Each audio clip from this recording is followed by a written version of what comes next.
माँ की महत्व माँ के जाने के बाद ही समझ में आता है। मीरा इस कहानी की मुख्य पात्र एक छोटे से गांव में पैदा हुई थी। उसकी शादी बहुत कम उम्र में कर दी गई थी और जल्द ही वह एक बड़ी जिम्मेदारी का सामना कर रही थी। माँ बनने की मीरा ने अपनी शादी को एक नए सफ़र की तरह देखा, जिसमें उसने अपने सारे सपने और इच्छाओं को अपने परिवार के लिए छोड़ दिया।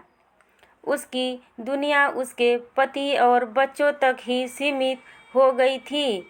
मीरा का पति रमेश एक किसान था। खेतों में दिन रात मेहनत करके वह परिवार का पेट पालने की कोशिश करता था, लेकिन हालात हमेशा साथ नहीं देते थे।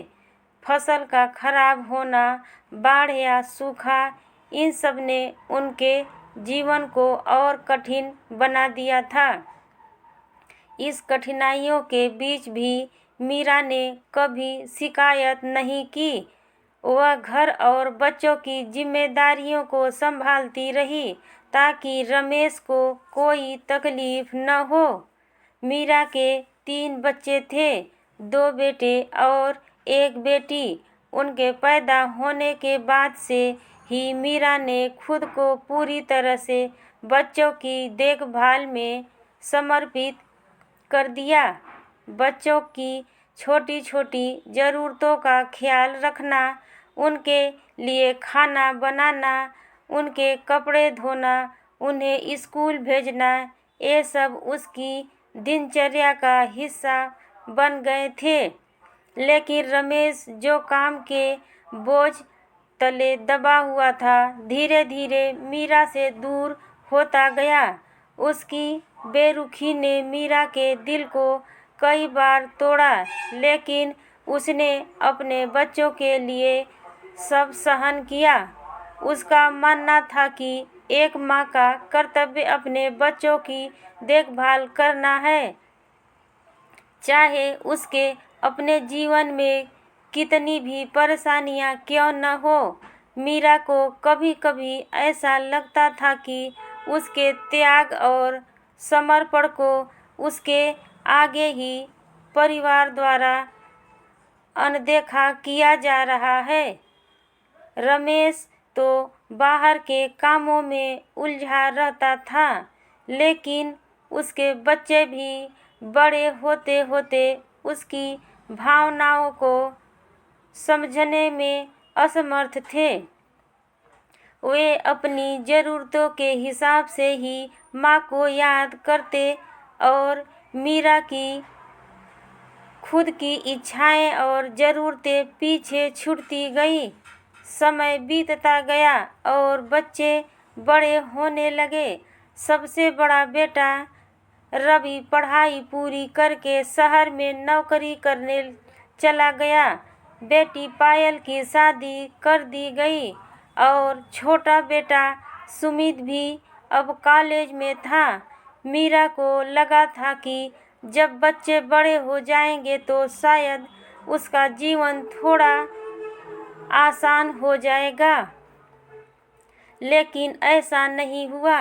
रवि ने नौकरी के बाद धीरे धीरे अपनी माँ से दूरी बना ली। उसे अब गांव की जिंदगी और अपनी माँ का संघर्ष नजर नहीं आता था।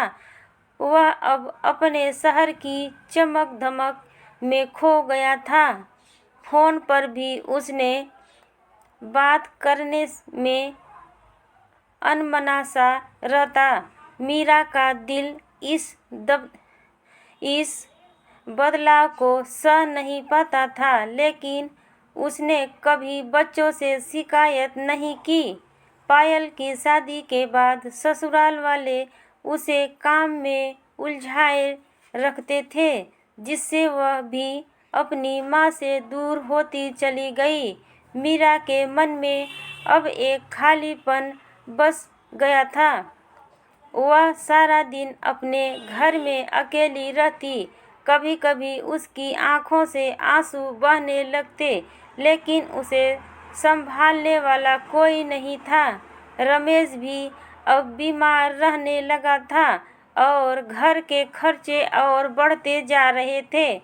छोटा बेटा सुमित, जो अब कॉलेज में था, मीरा की उम्मीदों का आखिरी सहारा था, लेकिन समय के साथ वह भी बदल गया।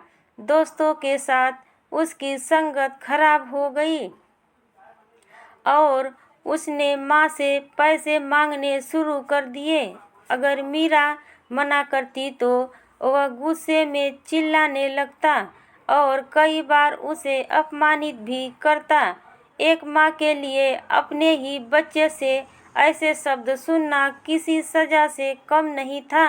मीरा का दिल रोज रोज टूटता रहा, लेकिन उसने अपने बेटे के भविष्य के लिए ये सब सहन किया। मीरा ने अपने जीवन का हर पल अपने परिवार को समर्पित किया था, लेकिन अब उसके पास कुछ भी नहीं बचा था। न उसका सम्मान, न उसकी खुशियाँ, न उसका स्वाभिमान।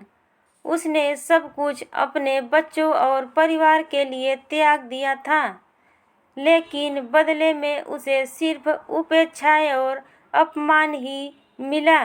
मीरा की तबीयत धीरे धीरे खराब होने लगी थी, लेकिन उसने कभी किसी से इसका जिक्र नहीं किया।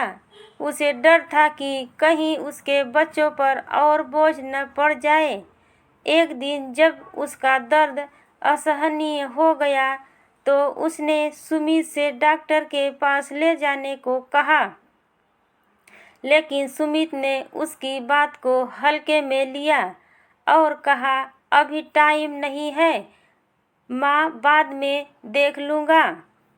मीरा के लिए यह शब्द उसके दिल पर आखिरी चोट साबित हुए। उसने अपने दर्द को और सहने की कोशिश की, लेकिन उसकी हालत और बिगड़ती चली गई। आखिरकार एक रात जब घर में सब सो रहे थे, मीरा का शरीर उस दर्द को सहन नहीं कर पाया और वह हमेशा के लिए इस दुनिया को अलविदा कह गई। मीरा के जाने के बाद घर में सन्नाटा पसर गया। सुमित ने जब सुबह माँ को जगाने की कोशिश की तो उसे समझ में आया कि वह अब इस दुनिया में नहीं है। उसने रोते हुए अपने भाई बहनों को खबर दी। रवि और पायल तुरंत घर पहुँचे, लेकिन तब तक बहुत देर हो चुकी थी। मीरा के जाने के बाद उसके बच्चों को एहसास हुआ कि उन्होंने अपनी माँ के त्याग और प्यार को कभी समझा ही नहीं। उन्हें अब अपनी गलतियों का एहसास होने लगा था, लेकिन अब कुछ बदलना संभव नहीं था। माँ के बिना उनका घर खाली खाली लगने लगा था, जैसे उस घर की आत्मा ही चली गई हो। नमस्कार दोस्तों।